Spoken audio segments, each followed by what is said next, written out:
সরকার মানে শ্রমিক পক্ষ একত্রিত হয়েই সিদ্ধান্ত হয়েছিল বেতন বোনাস পরিশোধ করা হয় নাই। আমরা অত্যন্ত পরিষ্কার ভাবে ওটাই বলতে চাই, অনতিবিলম্বে বেতন বোনাস পরিশোধ করা না হলে শ্রমিক শ্রেণী আন্দোলন সংগ্রামের মধ্য দিয়েই তার দাবি এবং অধিকার আদায়ের সংগ্রামকে অগ্রসর করে নিয়ে যাবে। সরকারের উচিত হবে সকল শিল্প এবং প্রতিষ্ঠানের মালিকদের কাছে এই মেসেজ পৌঁছে দেওয়া, সরকারের সিদ্ধান্ত বাস্তবায়ন না হলে শ্রমিকের লড়াই সংগ্রামের মধ্য দিয়েই বাধ্য করবে প্রতিষ্ঠা করতে।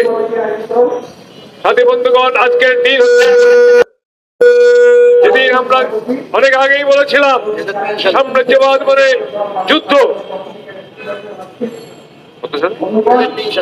2003 সালে মার্কিন সাম্রাজ্যবাদ ইরাকের উপরে বর্বরিত হামলা চালিয়ে ইরাক দখল করে যে অন্যায় যুদ্ধের সূত্রপাত করেছিল, তার আগে প্যালেস্টাইনে তারা যুগের পর যুগ যে অন্যায় যুদ্ধ নির্যাতন চালিয়ে যাচ্ছে, তারা এখনো সেই তৎপরতা বন্ধ করেনি।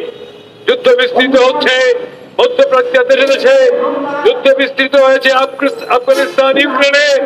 সাম্রাজ্যবাদ, মার্কিন সাম্রাজ্যবাদ, পশ্চিমা সাম্রাজ্যবাদ এবং চীন এবং রাশিয়া সাম্রাজ্যবাদ, এরা সবাই আজকে দুনিয়াটাকে ভাগাভাগি করার জন্য অন্যায় যুদ্ধের মদত দিচ্ছে, অন্যায় যুদ্ধে লিপ্ত।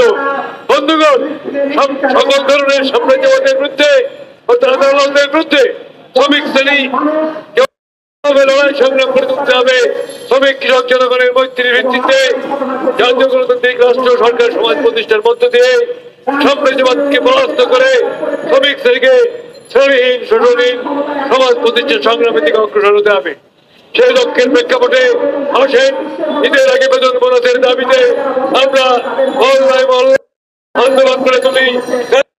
সজ্জা নয়, আমরা আমাদের দাবি না নিয়ে, আমাদের ন্যায্য আমরা কেউ ঈদ করতে যাবো না, মালিককে ঈদ করতে দেবো না। জয় হোক।